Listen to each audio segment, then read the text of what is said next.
Esta es la sopa de plástico del Pacífico Norte. Esta es la sopa. Predijimos todo esto y ahora se ha hecho realidad. Es asombroso a pesar de que ya lo anticipamos.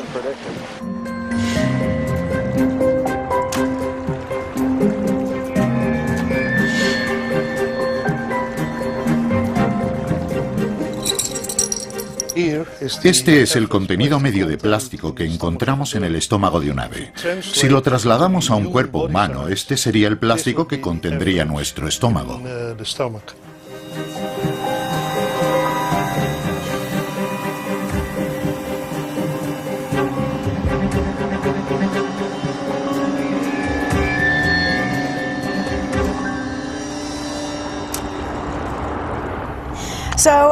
Me he dado un pequeño paseo por Compton Creek para ver cuántos vasos de poliestireno podía recoger en 5 minutos. Esto es lo que consumirían 6 personas en una semana bebiendo café todos los días. Mucha gente piensa que sus acciones individuales no producen realmente un impacto, pero si multiplicamos esto por los millones y millones de personas que beben café solamente en Los Ángeles, podremos empezar a entender por qué vemos esta acumulación de basura en todos los ríos, arroyos y riachuelos de Los Ángeles. A mi espalda está Compton Creek. Es uno de los muchos arroyos que vacían sus aguas en la zona de Los Ángeles. Este arroyo desemboca en el río de Los Ángeles, que a su vez desemboca en el Océano Pacífico. El objetivo de esta barca es llamar la atención de políticos, educadores y el público en general, que nos tomen en cuenta y escuchen nuestra historia. Escuchar la historia de Marcos y Ana es como sumergirse en los mares del planeta y observarlos con detenimiento.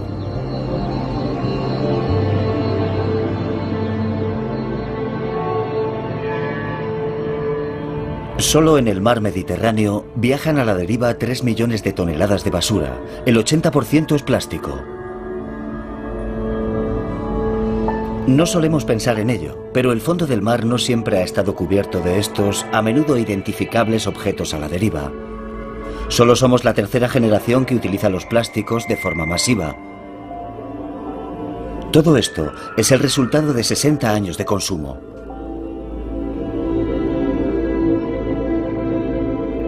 Hemos dejado que el plástico colonice el mar en la superficie, a unos metros bajo el agua y a 1000 metros de profundidad.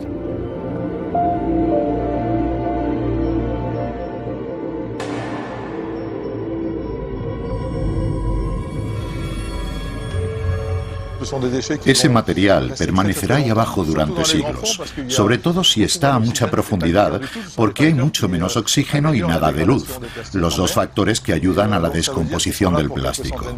Cuando te sumerges a mucha profundidad, se derrumban todos tus sueños. A esa profundidad esperas encontrarte algo misterioso y completamente diferente, pero cuando bajas allí y ves montones de plástico y de basura, es una sensación horrible, sobre todo por la enorme cantidad.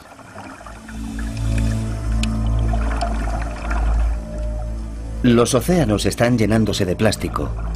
Los estamos sobrealimentando a la fuerza. Pero hay algo en lo que no hemos pensado. No pueden digerirlo. Las redes están llenas, pero la captura dista mucho de ser espectacular.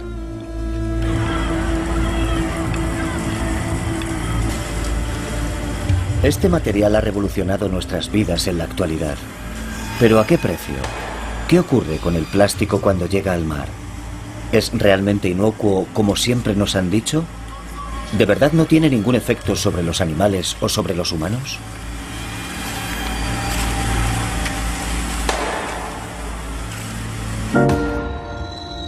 Michel Lubry es una de las cabezas pensantes de la industria del plástico. Una vez que eres consciente de los beneficios que el material plástico aporta a la sociedad y a nuestra calidad de vida, acabas convencido de que el plástico es fantástico y sientes deseos de explicárselo a todo el mundo para demostrar que ese producto no es en absoluto peligroso y que sirve para proporcionarnos un montón de cosas maravillosas. Si el plástico no existiera, los recursos del planeta, la madera, el acero, el aluminio, todo aquello de lo que nos sustentamos en este planeta se habría agotado por completo. Gracias al plástico que se inventó industrialmente hablando en los años 50, Hemos podido producir la ingente cantidad de materiales y productos que utilizamos cada día.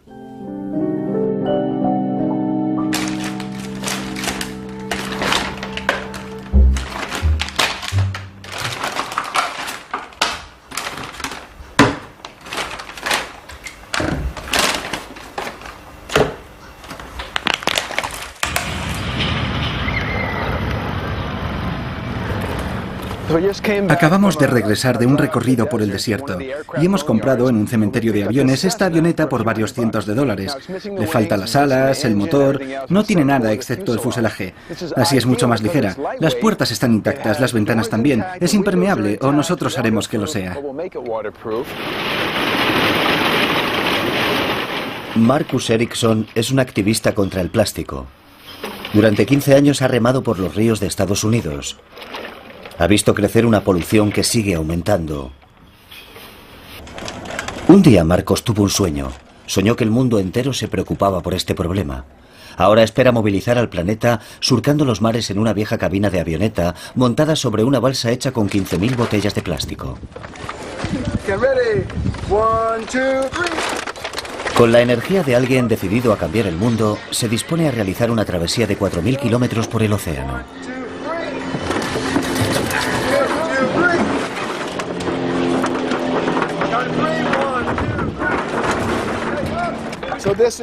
Aquí hay mensajes de más de 1000 personas, niños de colegios, personas de todo el país, de Chicago.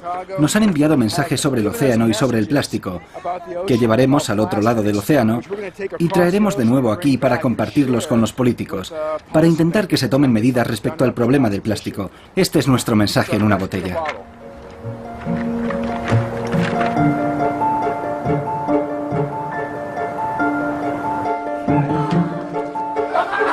Este es el Centro de Mamíferos Marinos, una de las mayores organizaciones de este tipo en el mundo.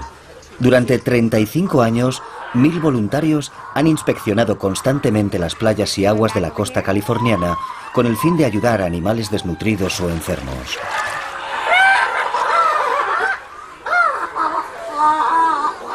Con el paso de los años, tuvieron que aprender a tratar con nuevos tipos de heridas. Es un hecho que cada vez ingresan en nuestro centro más animales con contaminantes. Esto es un sedal con anzuelo incluido que encontramos en el estómago de un elefante marino. Aquí tenemos una gruesa cinta de plástico que estaba enrollada alrededor del cuello de un león marino. Ese león marino tenía también una cuerda de monofilamento alrededor del cuello y dentro de la boca. Y estos son los restos de un globo, con su correspondiente cuerda que encontramos enrollados alrededor de un oso marino de Guadalupe, que es una especie amenazada. Nuestra preocupación es máxima. Las redes perdidas nunca dejan de pescar. Se han dado casos de estrangulamiento en la mitad de especies de focas y leones marinos.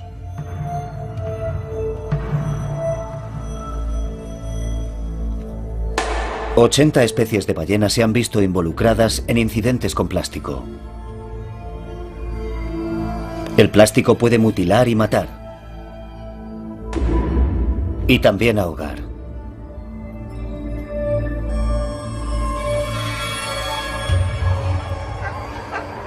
Aunque los voluntarios del Centro de Mamíferos Marinos consiguen salvar a docenas de animales cada año, una gran mayoría es inaccesible.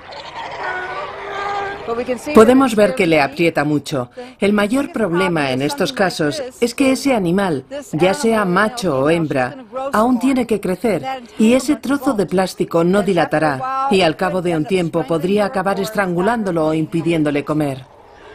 4 de cada 5 objetos encontrados en el mar proceden de lo que nosotros tiramos en tierra. Y estas son algunas de las primeras víctimas colaterales. 300 especies marinas son víctimas del plástico.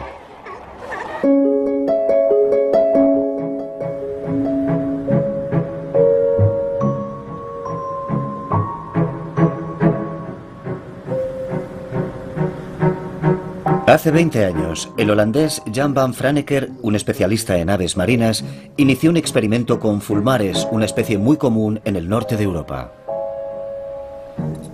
Quería saber lo que comían. Una investigación en principio sencilla, pero sus resultados constituyeron una gran sorpresa. Empecé a relacionar a los fulmares con el plástico más o menos por accidente, porque a principios de los años 80 encontré en sus estómagos muchos plásticos y otros materiales totalmente desconocidos para mí, y que luego resultaron ser plásticos industriales. La primera vez que me di cuenta de que lo que tenían en el estómago era plástico, me quedé estupefacto. Jan ha puesto en alerta a sus colegas europeos. Está decidido a saber cuántos fulmares se han visto afectados. Ha recibido y analizado 3.000 aves encontradas en las costas de 8 países. Esta cosa verde es un trozo de cuerda de nylon. Esos son trozos de bolsas de plástico que siguen estando húmedas y sucias. El 95% son cubos de basura con alas. También hay muchos fragmentos de objetos de plástico rotos. Y aquí hay al menos 7 gránulos de plástico industrial. Esto que tengo aquí es el contenido medio de plástico que encontramos en el estómago de un fulmar del sur del Mar del Norte. Si lo trasladamos a un cuerpo humano, esto sería el plástico que contendría nuestro estómago. Y en este caso no habría discusión en cuanto a si está bien o mal. Estamos de acuerdo en que no es sano. Según las Naciones Unidas, actualmente el plástico forma parte de la dieta de la mitad de las especies de aves marinas.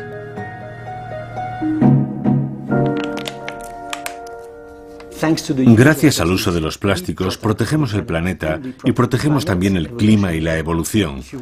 Si decidiéramos sustituir el material de embalaje plástico por otro, tendríamos que multiplicar el peso del embalaje por 4, el precio del embalaje por 2 y los desperdicios generados por 1,6.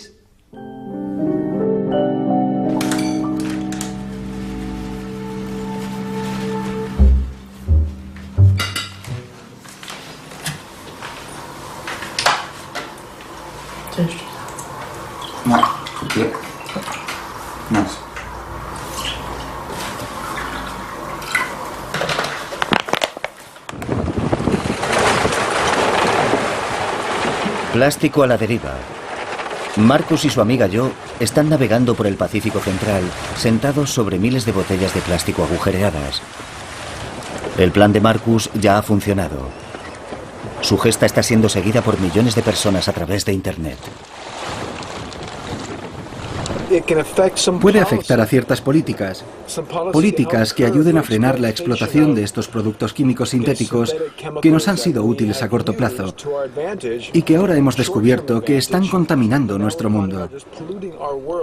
Y realmente creo que eso va a producir un impacto en la siguiente generación. Mis hijos sentirán ese impacto, así que me siento obligado a hacer algo. Es una obligación. Si sabes que algo está mal y no haces nada por impedirlo, te conviertes en cómplice.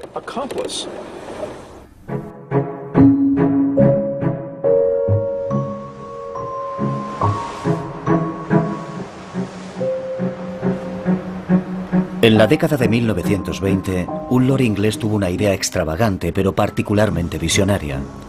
Equipó a una serie de barcos que realizaban de forma regular la misma ruta por el Atlántico Norte con un extraño artefacto.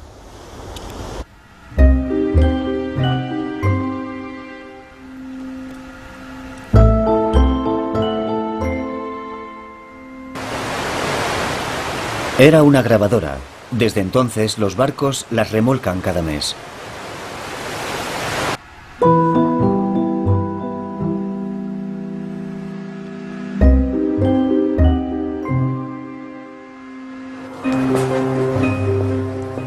Son máquinas del tiempo que se guardan como tesoros.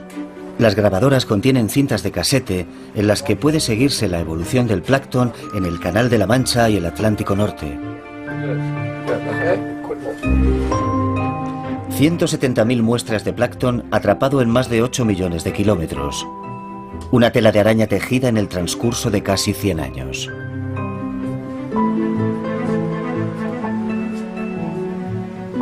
Estos artefactos han proporcionado unas valiosas e inesperadas pruebas científicas. Si habían atrapado organismos planctónicos, también podían haber atrapado pequeñas piezas de plástico.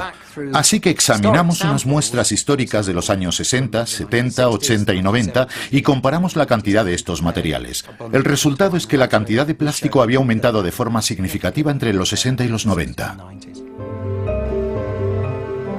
Este científico británico tiene pruebas que demuestran el aumento de la contaminación en el Canal de la Mancha y en el Atlántico. De hecho, el plástico nunca se descompone en el medio ambiente, solo se rompe en fragmentos cada vez más pequeños. Aunque dejáramos de producir plástico mañana, algo que yo no defendería porque pienso que los plásticos pueden realmente ofrecer muchos beneficios a la sociedad. Pero aunque lo hiciéramos, el legado de los plásticos que hemos producido, su fragmentación, continuaría durante siglos. Marcus quiere compartir este descubrimiento científico. Todo el plástico que ha acabado en el mar sigue todavía ahí. 3 meses y varias tormentas después, llega por fin a Hawái a bordo de su balsa de botellas de plástico. Ha bastado para convertirlo en un héroe de los tiempos modernos y su lucha está empezando a llamar la atención.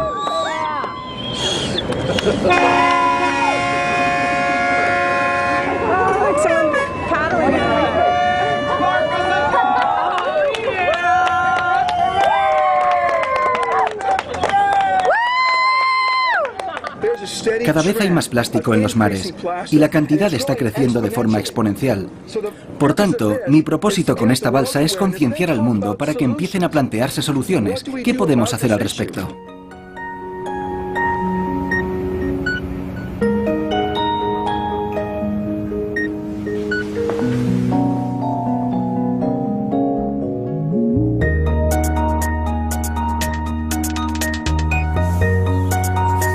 Mientras Marcus se dedica a remover conciencias, en el otro extremo del planeta, Richard Thompson está ocupado recogiendo pruebas científicas de la contaminación del hábitat marino ocasionada por los plásticos.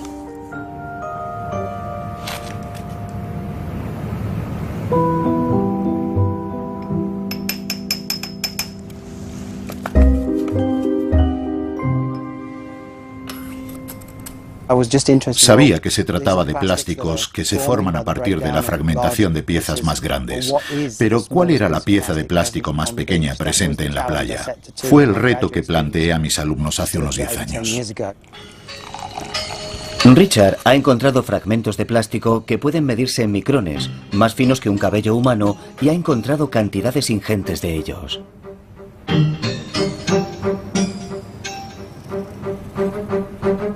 De todas las piezas que extraemos y que tienen un aspecto un poco inusual, alrededor de una tercera parte hemos confirmado que era plástico. Pensó que tal vez sus descubrimientos eran el resultado de un caso particular en una playa de Plymouth en concreto, así que analizó la arena en otras 10 playas británicas. Luego cotejó los resultados con estudios similares realizados en todo el mundo.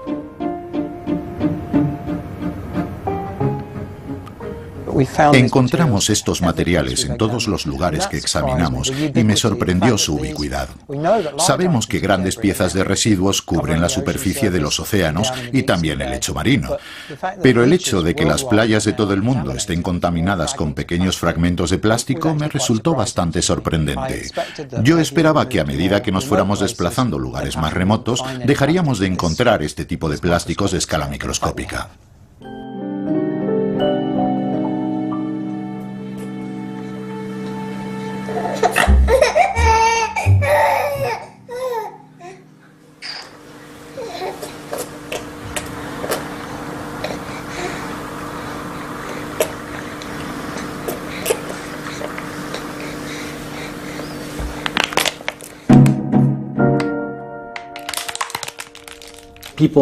La gente piensa que los plásticos contaminan. Y eso es porque ignoran la enorme cantidad de beneficios que obtenemos gracias al material plástico. Ligereza, menor consumo, etc. Si los vehículos son más ligeros, automáticamente el consumo disminuye muchísimo. 100 kilos menos en un coche significa un ahorro de 0,3 litros de gasolina cada 100 kilómetros.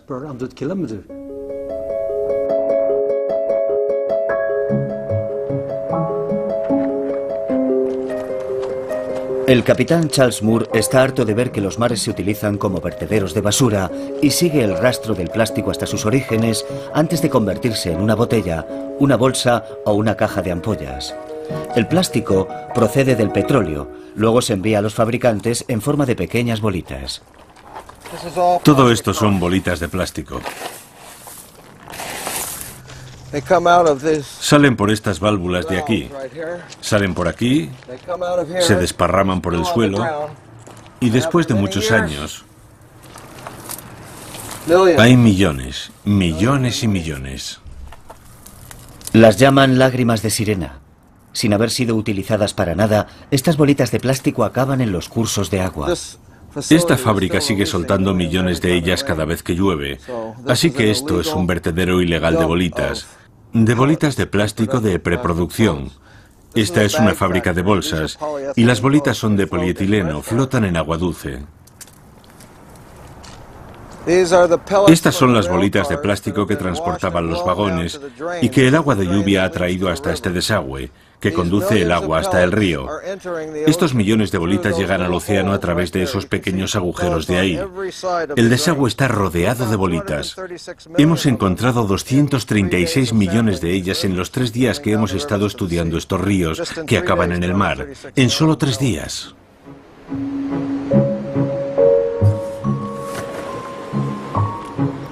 Lo que más enfurece a Charles Moore es saber que los residuos plásticos nunca desaparecen. La vida del capitán cambió hace 12 años cuando navegaba por una ruta poco utilizada del Pacífico. Cada vez que me molestaba en inspeccionar el mar, encontraba algo de basura. Llegué incluso a hacer apuestas conmigo mismo. Voy a salir ahora, voy a inspeccionar el mar y no voy a encontrar nada. Pero perdía la apuesta porque siempre encontraba algo. Y gradualmente, eso me hizo pensar que había algo que fallaba. Cuando regresó a tierra, su mayor intriga era que hubiera tanto plástico flotando tan lejos de la civilización, así que decidió volver mar adentro y cuantificar el problema.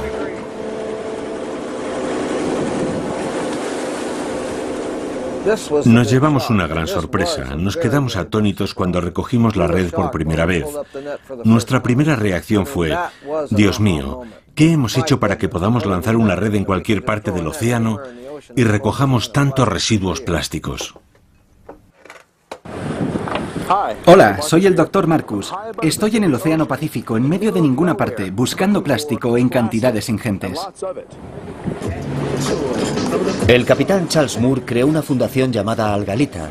El activista Marcus se unió a él con un gran equipo. Han obtenido ayudas del gobierno para estudiar esta zona. Desde entonces, se dedican a filtrar el océano.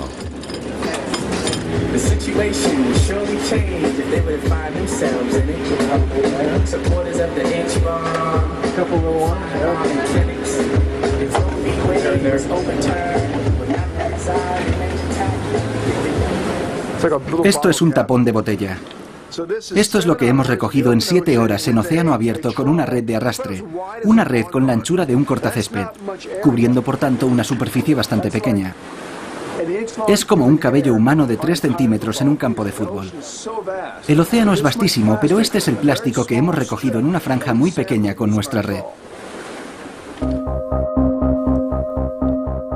Las muestras recogidas por el capitán Moore han provocado una gran controversia mundial. Él descubrió el vórtice de basura y se lo ha contado al mundo. La basura del continente americano es absorbida por el vórtice de basura tras ser empujada por las corrientes del Pacífico Norte y se junta con la basura procedente de Asia. Algunas de las islas y playas de Hawái están en plena línea de fuego de esta masa de plástico.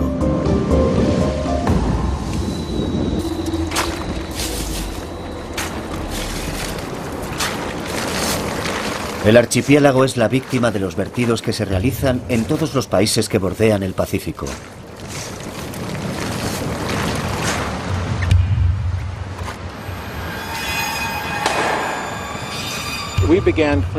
Empezamos a limpiar esta costa en 2003 y desde entonces hemos recogido más de 90 toneladas de basura, solo a unos pocos kilómetros de la costa. Las grandes corrientes oceánicas desplazan la basura. Van dando vueltas en espiral durante al menos 10 años para terminar formando una masa de basura estancada en una zona central de tamaño aún desconocido.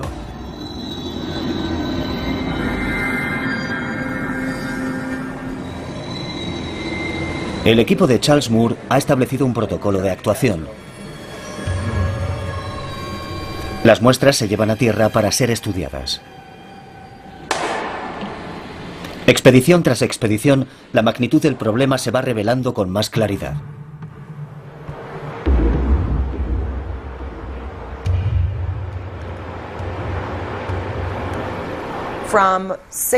De 671 peces recogidos de 6 especies diferentes, más del 35% tenía al menos un trozo de plástico en el estómago.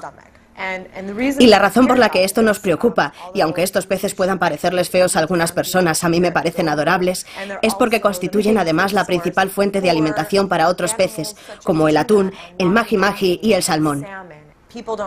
La gente no suele comer estos peces, pero sí come los peces que se alimentan de ellos, lo que plantea muchos interrogantes respecto a cómo puede acabar afectándonos a nosotros. En medio del vórtice de basura, tan lejos como es posible de cualquier tierra habitada, Charles Moore y su equipo han descubierto cómo hasta las formas de vida más simples luchan por sobrevivir en medio de nuestros residuos. Medusas tan enredadas en basura que ya no pueden nadar.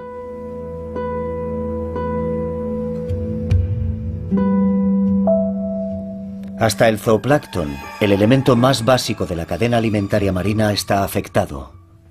Estos diminutos organismos vivos tragan pequeñas partículas de plástico que acaban atrapadas, incrustadas en sus cuerpos. Son formas de vida microscópicas, pero formas de vida que luchan por su supervivencia mientras se van enredando cada vez más en nuestra basura.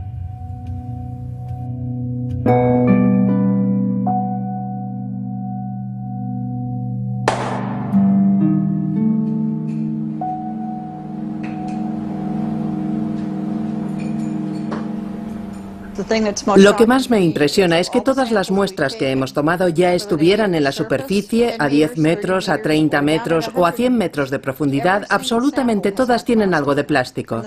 En las muestras que tomamos en 1999, la proporción en el plancton era de 6:1.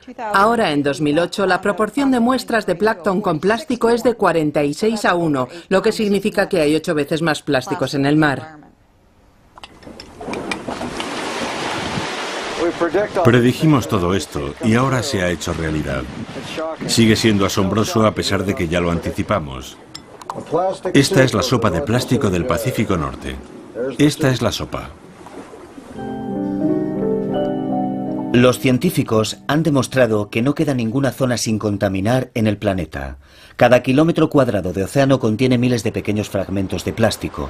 El resultado del consumo humano son 100 kilos de residuos al año por habitante.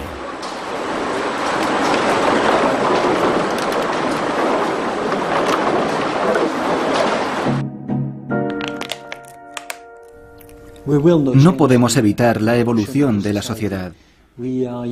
Cada vez dedicamos menos tiempo a preparar las comidas, ya sea el almuerzo o la cena, y también comemos fuera de casa con más asiduidad que antes. Eso se traduce en que cada vez utilizamos más productos envasados y listos para usar, en comparación con los alimentos y bebidas que consumíamos en el pasado. En los primeros 10 años de este siglo, desde el año 2000, hemos producido tanto plástico como en todo el siglo anterior. En este momento estamos utilizando más de 200 millones de toneladas de plástico al año en todo el mundo. Un tercio de esa cantidad se utiliza en productos de un solo uso, como es el caso de los envases desechables. Y estamos hablando de un material que permanece mucho tiempo en el entorno marino, a pesar de que nosotros solo lo utilizamos una vez antes de tirarlo. ¿Se han formado estos océanos de plástico por negligencia nuestra o tal vez es porque el sistema no funciona correctamente? ¿Qué le pasa al plástico cuando lo tiramos a la basura? Este es uno de los mayores vertederos de basura de los Estados Unidos. El vertedero de Puente Hills recibe basura de la mitad del condado de Los Ángeles, unas 78 ciudades y 5.200.000 habitantes. A este vertedero llegan alrededor de 13.200 toneladas de basura al día, lo que equivaldría a la superficie de un campo de fútbol americano, de un poste al otro, lleno a rebosar de basura con una altura superior a los 3 metros. Tanto en Estados Unidos como en Europa, al menos la mitad del plástico que tiramos sencillamente se entierra. Miles de botellas y bolsas acaban en este tipo de vertederos todos los años. Entre los dos continentes se enterraron 45 millones de toneladas métricas de plástico en 2007. Las actuales infraestructuras no pueden absorber este crecimiento exponencial del consumo.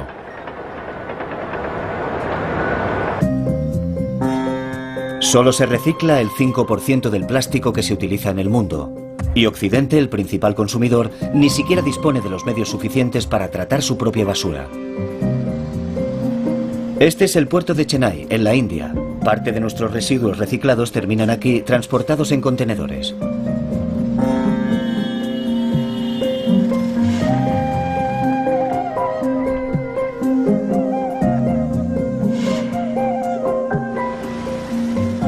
Oculta a los ojos de Europa, nuestra basura se trata detrás de estas puertas que, por lo general, suelen estar cerradas. Aquí se descargan los contenedores y posteriormente el material se almacena en esta zona. Como puede ver, en este sector la basura está separada en balas de diverso material, dependiendo de su calidad y de su origen. Aquí nos llega material de Alemania, Francia, Estados Unidos y Oriente Medio. Es este hombre, Sunil, quien nos permite entrar en Futura, la mayor empresa de reciclado de botellas de plástico de la India. Sunil es intermediario. Compra el contenido de nuestros contenedores de basura reciclada y lo revende aquí, donde puede ser tratado por una mano de obra más barata. Este, por ejemplo, como puede ver, los hay de diferentes colores y calidad. Los negocios le van bien a Sunil. La exportación de plástico crece una media de un 30% al año. En 2007, Francia envió al extranjero 700.000 toneladas métricas de plástico. Todas estas balas de envases plásticos vienen de Francia. Si se fija en las etiquetas, seguramente podrá identificar alguna marca que haya utilizado alguna vez y haya arrojado a la basura. Estas botellas acaban de llegar y serán recicladas y convertidas en botellas nuevas o en productos que puedan ser reutilizados.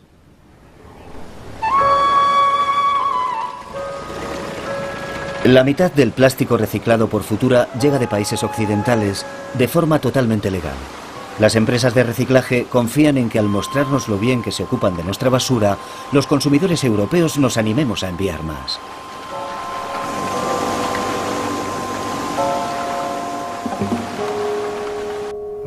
El mensaje que lanzamos a los consumidores europeos, a los hogares europeos, a los hombres y mujeres europeos, es muy directo y muy sencillo. Futura Poliéster se enorgullece de dedicarse a mantener limpio el medio ambiente para que el ser humano pueda vivir en un entorno saludable. Nosotros recogemos las botellas que ustedes arrojan a la basura y las convertimos en esos productos que ustedes mismos utilizan a diario. Puede que sea una camisa, una camiseta o la botella que utilizan para beber agua o cualquier zumo o refresco.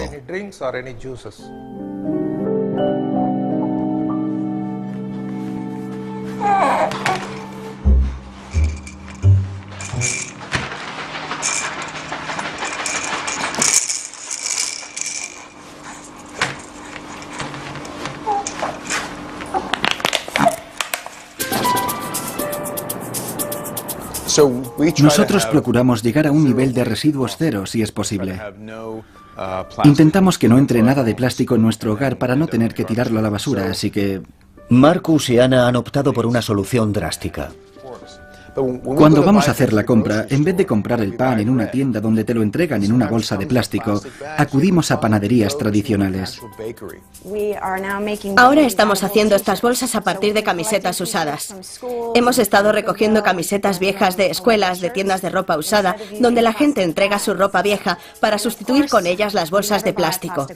Naturalmente, nunca compramos botellas de agua de plástico. Siempre que queremos agua, nos llevamos nuestro propio recipiente y lo llenamos en un grifo de agua filtrada. Si adoptas esos hábitos y los desarrollas, ya no tienes que pensar en ellos. Coges tu bolsa y te vas con ella al mercado.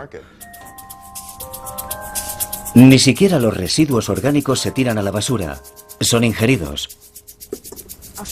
Voy a enseñarte los gusanos. Ya verás lo que hay aquí abajo. Ten cuidado de que no se caiga. Fíjate en el fondo.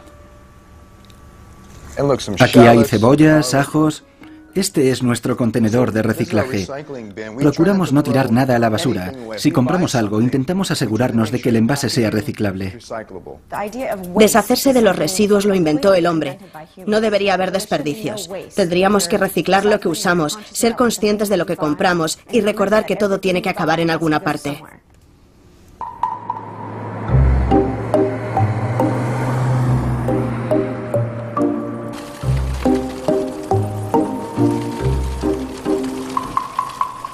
No tener plástico en casa equivale a que no haya plástico en los vertederos, ni se necesite exportarlo y que tampoco haya plástico en los mares.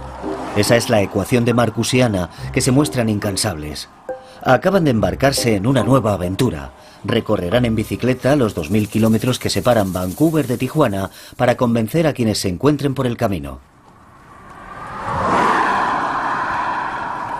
Para ellos el plástico es un problema y punto. Y hay que erradicarlo en su origen.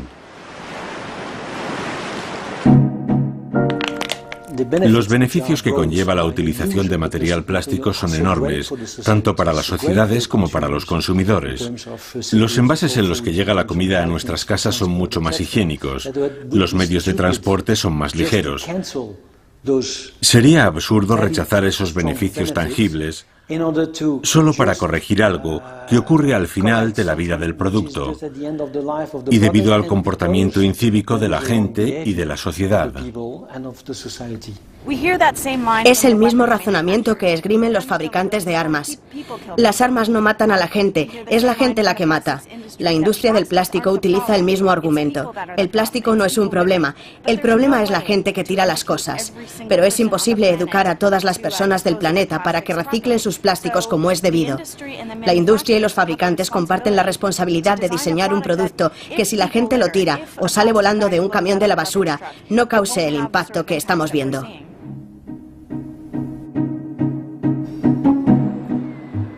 ¿Podemos vivir sin plástico? Por el momento la respuesta es no. Pero en Europa, algunas localidades lo están intentando, al menos en parte. La ciudad francesa costera de Lorient tuvo que enfrentarse a un problema de polución a causa del plástico.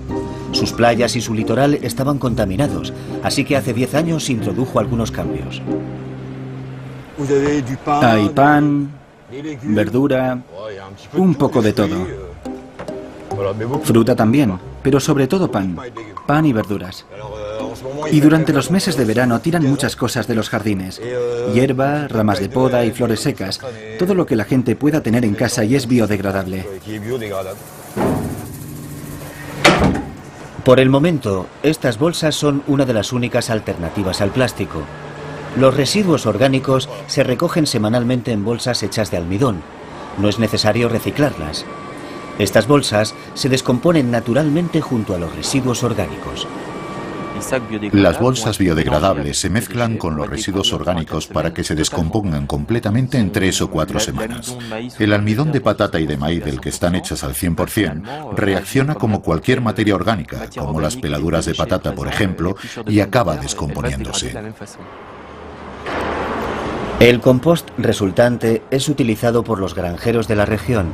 Cada año 2 millones de bolsas orgánicas vuelven a la tierra, lo que significa que a los ríos y mares de la zona llega un poco menos de plástico.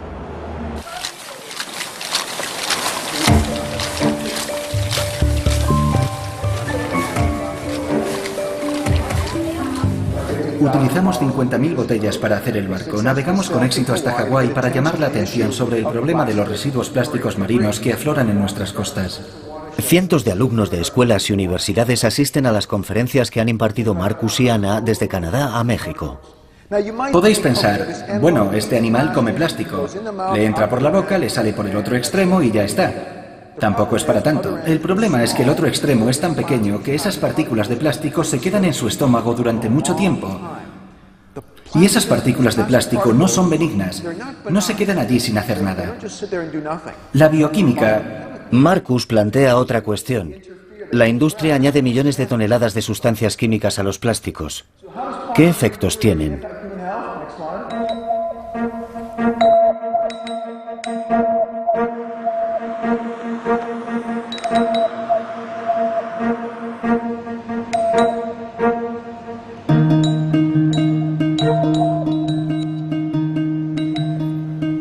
Estos caracoles de agua dulce son sensibles a las más pequeñas variaciones de su entorno. Por eso nos sirven de centinelas. Un día, la Agencia Federal del Medio Ambiente le pidió a George Ollman que estudiara cómo afectaba a estos gasterópodos una sustancia química cuyos efectos son aún desconocidos, el bisfenol A. El resultado fue una sorpresa. Fue un fenómeno completamente nuevo para nosotros. Habíamos analizado miles de estos caracoles y nunca habíamos encontrado nada semejante. Así que repetimos el experimento 1, 2 y hasta 3 veces. George descubrió que el 10% de las hembras presentaba significativas deformaciones sexuales y que su producción de huevos era 4 veces mayor de lo normal. Este útero con las 2 glándulas es considerablemente mayor en una superhembra que en una hembra normal. Y además, este espécimen en concreto presenta este gran desgarro en el oviducto. Imagínese lo grandes que tenían que ser las masas de huevos para causar ese desgarro. Es como la erupción de un volcán. George se preguntó, ¿dónde se encuentra el bisfenol A? Y la respuesta es, en nuestros plásticos. Este antioxidante se añade a los biberones de los bebés, a las botellas en general y a los envases, pero también se libera en el agua. Me quedé muy sorprendido porque son concentraciones de bisfenol A que pueden encontrarse en cualquier agua superficial. Y confieso que me sorprendió que unas concentraciones tan pequeñas y medioambientalmente tan poco relevantes pudieran provocar unos efectos tan dañinos como la muerte de las hembras.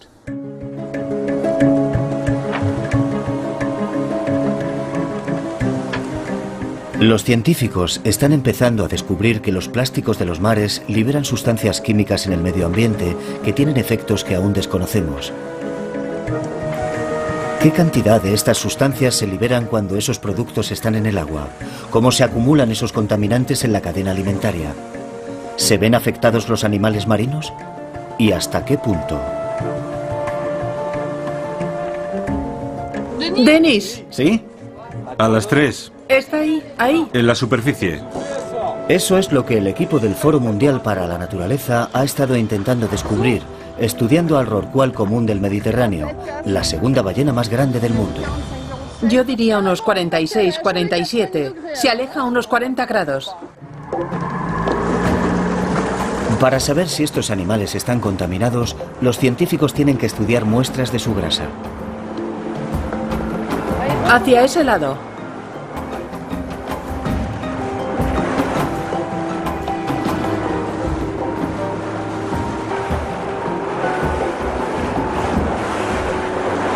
¡Tira!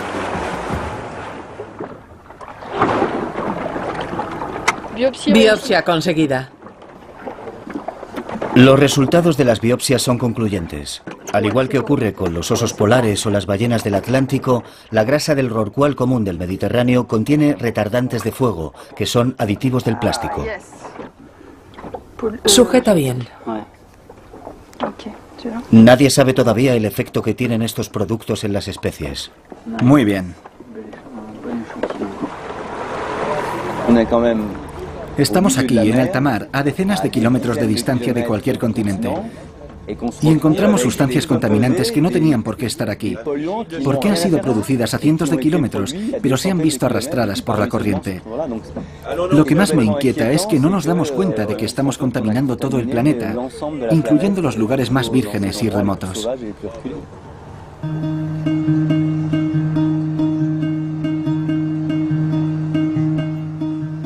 Sorprendido por sus propios descubrimientos, George se preguntó si la comida envuelta en plástico que comemos a diario podría estar contaminada por ciertas sustancias. Así que puso más caracoles en botellas de agua durante un periodo de 4 a 8 semanas.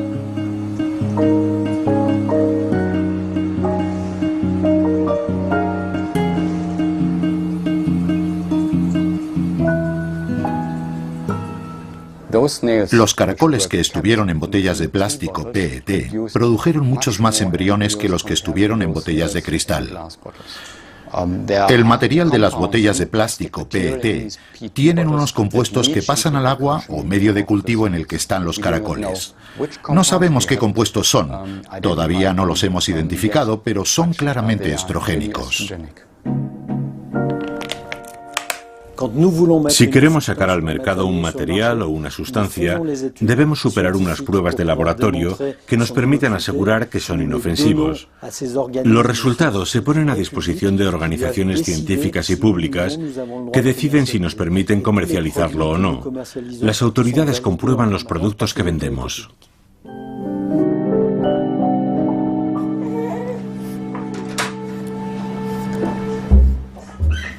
¿Se ve también el hombre afectado por estos productos químicos? Nicolás y Aurora, una pareja que utiliza el plástico como todo el mundo, han accedido a someterse a un análisis de sangre.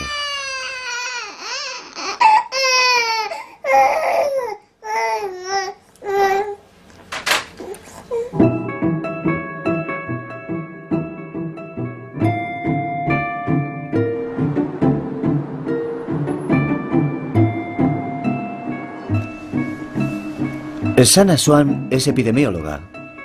Lleva años haciendo análisis de fertilidad.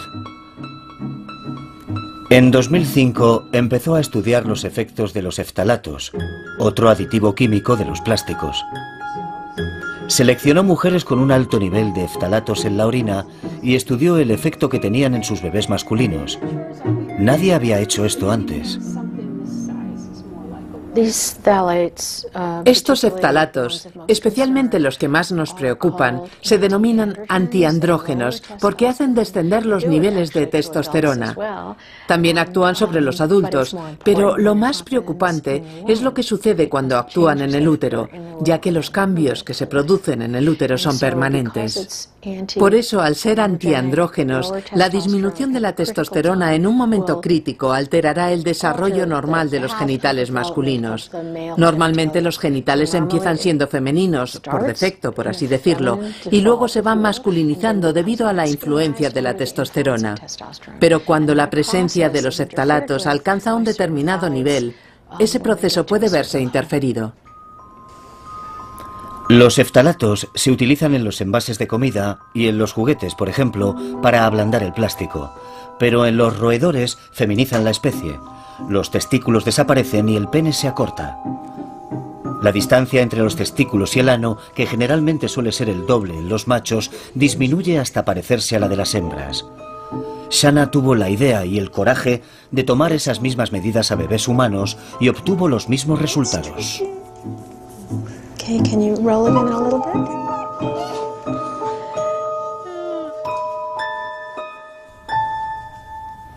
Cuando los niveles de DHP, que está considerado el eftalato más tóxico, son más altos en la orina de la madre, los niños tienen más probabilidades de que sus testículos no desciendan completamente sobre el escroto y suelen tener un pene considerablemente más pequeño. Ni siquiera como ecotoxicólogo, y no como especialista en toxicología humana, esperaba que se produjeran efectos negativos en adultos. Sé que si los adultos bebemos agua mineral en botellas de plástico PET, no corremos absolutamente ningún peligro. Pero no puedo asegurar que ocurra lo mismo en el caso de mujeres embarazadas o de niños pequeños. Considero que en esas fases tan sensibles del ciclo vital se debería evitar en todo momento el contacto con sustancias químicas estrogénicas. Los productos plásticos contienen sustancias que eventualmente pueden migrar, pero solo en cantidades infinitesimales que están debajo, muy por debajo de lo permitido. Algunos científicos utilizan procedimientos operativos injustificados que despiertan una alarma social que es recogida de forma lamentable por los medios de comunicación, creando un temor infundado entre el público. Pero bueno, al fin y al cabo estamos en democracia, así que todo el mundo tiene derecho a expresarse libremente. ¿Son los científicos demasiado alarmistas o simplemente se limitan a plantear nuevas preguntas? Nicolás y Aurora ya tienen los resultados de su análisis para comprobar si su organismo contiene bisfenol A, un componente químico del plástico. Estas dos personas están exactamente igual que usted y yo. Es como oír un ruido de fondo. Pero ese ruido de fondo significa que ahora todos tenemos bisfenol A en nuestro organismo.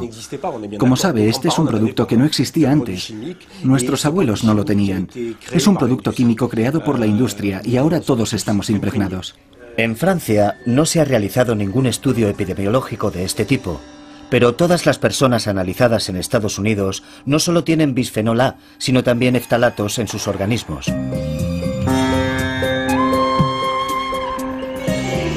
A pesar de la contaminación de los mares y sus efectos en los animales, y a pesar de la contaminación en nuestros propios organismos, el hombre sigue sin decidirse a vivir sin plástico. Al contrario, la producción sigue aumentando a un ritmo del 10% anual. En la India se utiliza 20 veces menos plástico que en Europa y en Estados Unidos. Pero sus 1.000 millones de habitantes no tardarán en convertirlo en uno de los 3 países más consumidores del mundo. ¿Cómo puede este país impedir que los plásticos contaminen sus ríos y costas? ¿Hasta cuándo podrá seguir absorbiendo nuestros residuos? Plástico, un aliado indispensable en nuestra vida cotidiana. Pensábamos que era una sustancia inocua. Durante un siglo hemos vertido al menos 100 millones de toneladas a los mares, pero ahora estamos sufriendo un efecto boomerang.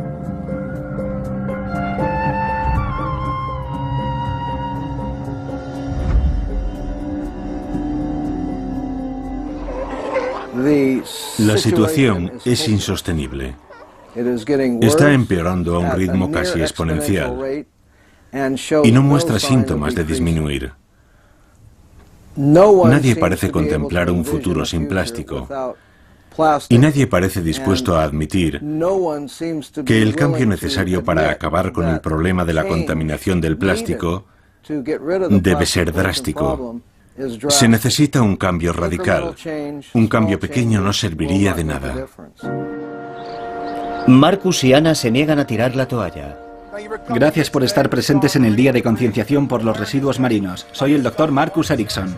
A donde quiera que van, continúan con su lucha para cambiar las leyes y la mentalidad y acabar definitivamente con la era del plástico.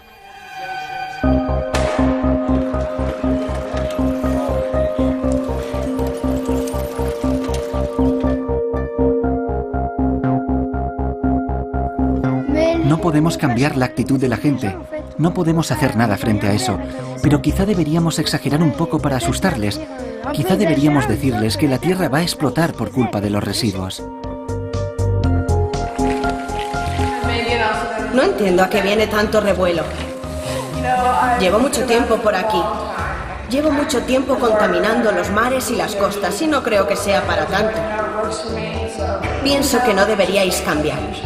Deberíais seguir utilizándome.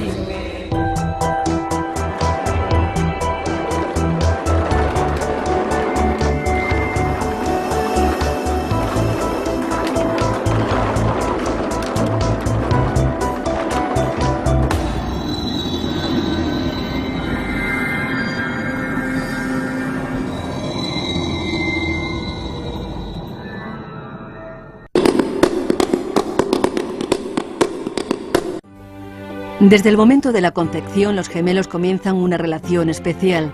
2 personas idénticas con los genes exactamente iguales. ¿Significa esto que aunque les separen desde el mismo instante de su nacimiento, tendrán una misma apariencia, forma de ser y estilo de vida? ¿Nacemos con nuestro propio carácter o nos formamos a través de los condicionantes sociales y culturales? La próxima noche temática se adentra en el enigma de la genética de los gemelos. Existen casos de gemelos que fueron separados al nacer y sin embargo resultan ser idénticos no solo físicamente, sino también en su personalidad. Crecer en la misma familia no parece influir en la similitud más allá de lo puramente genético. Se trata de un descubrimiento sorprendente, ya que, ciertamente, en mi carrera como psicólogo, el entorno en que has crecido, los progenitores o los patrones educativos, eran factores muy determinantes de tu carácter, de tu personalidad, de tus intereses vocacionales. Este tipo de estudio demuestra claramente que eso no es verdad. Los científicos creen que estudiando estos casos se pueden hacer descubrimientos sobre la influencia genética. Incluso la percepción de la felicidad o la tristeza parece estar relacionada con los genes. Cuando nos ocurre alguna desgracia, pasados apenas 6 meses, nuestro contador de felicidad volverá a ofrecer la misma lectura que tenía antes del desafortunado suceso. Y esa lectura viene determinada por nuestras características genéticas. Cândido Godoy es una pequeña localidad de Brasil en la que viven unas 80 familias. Entre ellas hay 44 parejas de gemelos, una tasa casi 1000% superior a la media mundial. ¿A qué se debe esta diferencia tan desproporcionada? La respuesta puede estar en Joseph Mengele, un médico nazi que en los años 60 experimentó con esta población para continuar con su obsesiva búsqueda de una raza aria superior.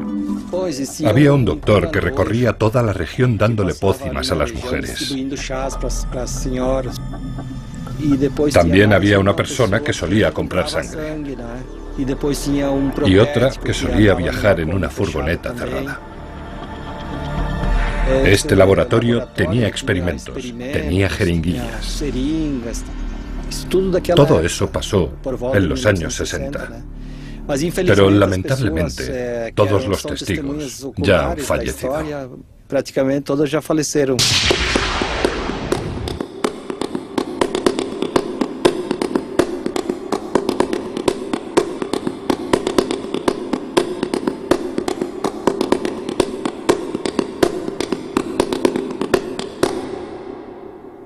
No hemos pensado. No pueden digerirlo. Las redes están llenas, pero la captura dista mucho de ser espectacular.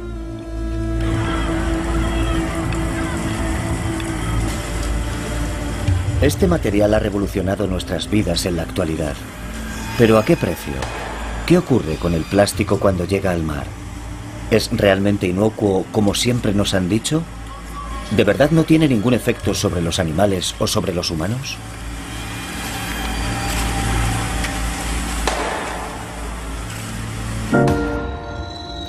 Michel Lubry es una de las cabezas pensantes de la industria del plástico.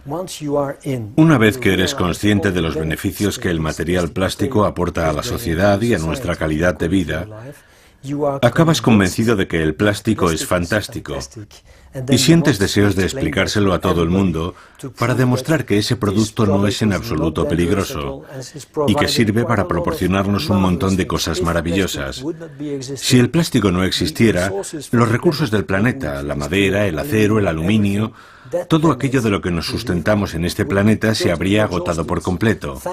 Gracias al plástico que se inventó industrialmente hablando en los años 50, hemos podido producir la ingente cantidad de materiales y productos que utilizamos cada día.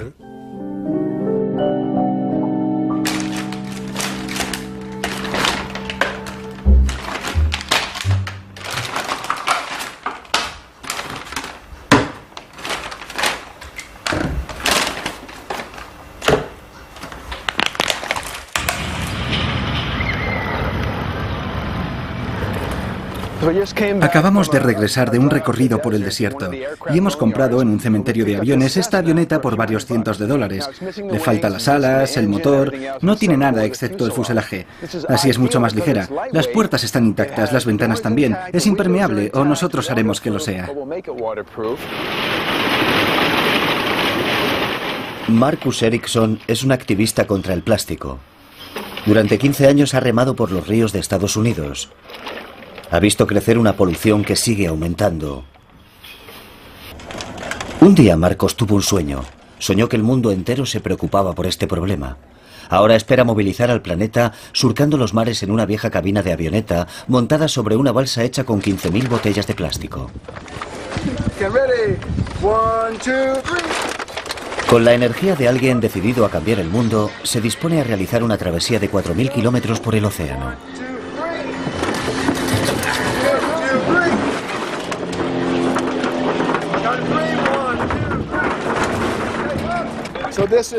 Aquí hay mensajes de más de 1000 personas, niños de colegios, personas de todo el país, de Chicago. Nos han enviado mensajes sobre el océano y sobre el plástico, que llevaremos al otro lado del océano y traeremos de nuevo aquí para compartirlos con los políticos, para intentar que se tomen medidas respecto al problema del plástico. Este es nuestro mensaje en una botella.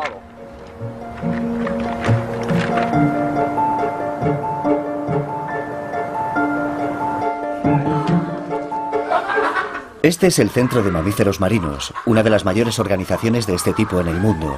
Durante 35 años, 1000 voluntarios han inspeccionado constantemente las playas y aguas de la costa californiana con el fin de ayudar a animales desnutridos o enfermos.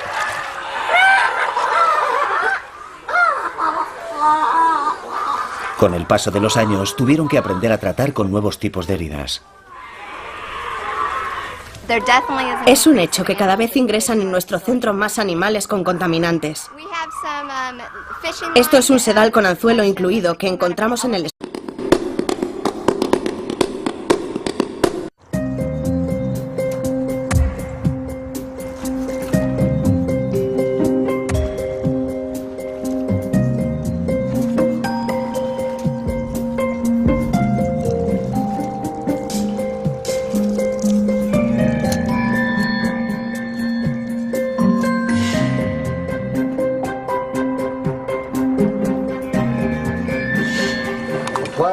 Esta es la sopa de plástico del Pacífico Norte.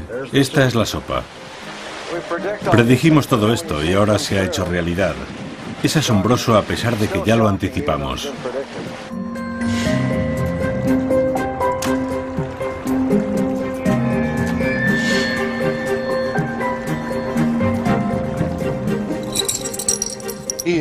Este es el contenido medio de plástico que encontramos en el estómago de un ave. Si lo trasladamos a un cuerpo humano, este sería el plástico que contendría nuestro estómago.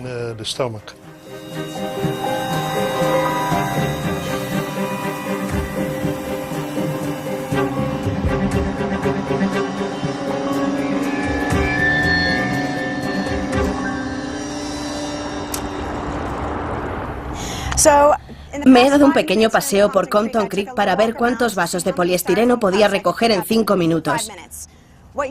Esto es lo que consumirían 6 personas en una semana bebiendo café todos los días.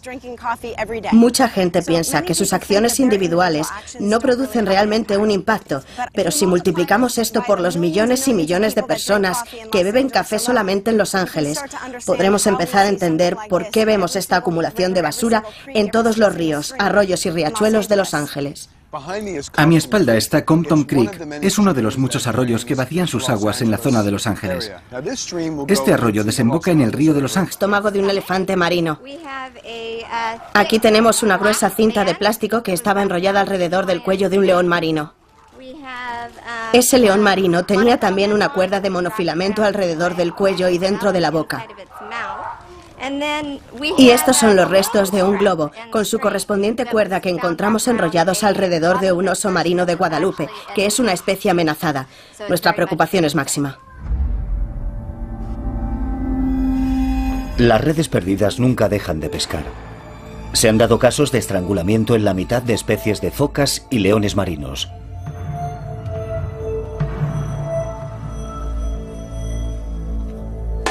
...80 especies de ballenas se han visto involucradas en incidentes con plástico. El plástico puede mutilar y matar. Y también ahogar.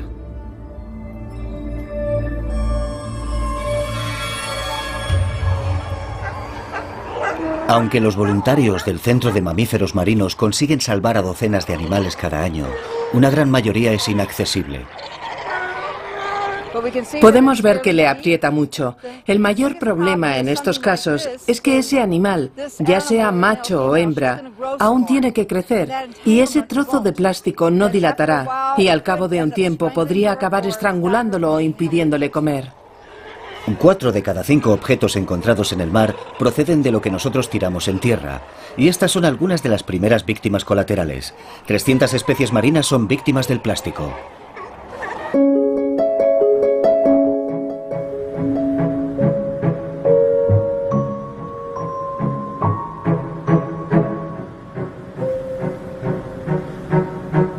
Hace 20 años, el holandés Jan van Franeker, un especialista en aves marinas, inició un experimento con fulmares, una especie muy compleja que a su vez desemboca en el Océano Pacífico. El objetivo de esta barca es llamar la atención de políticos, educadores y el público en general, que nos tomen en cuenta y escuchen nuestra historia. Escuchar la historia de Marcos y Ana es como sumergirse en los mares del planeta y observarlos con detenimiento.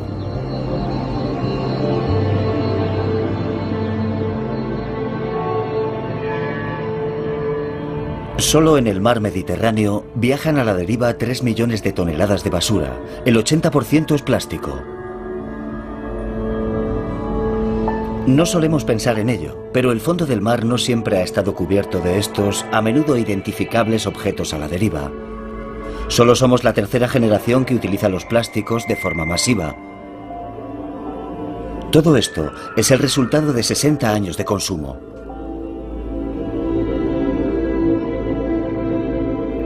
Hemos dejado que el plástico colonice el mar en la superficie.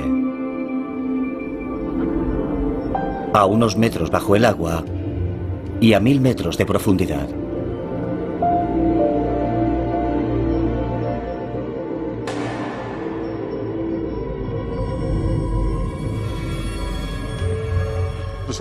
Ese material permanecerá ahí abajo durante siglos, sobre todo si está a mucha profundidad, porque hay mucho menos oxígeno y nada de luz, los dos factores que ayudan a la descomposición del plástico.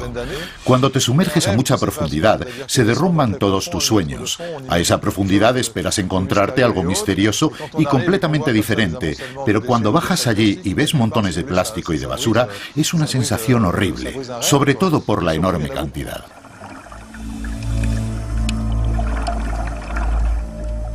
Los océanos están llenándose de plástico.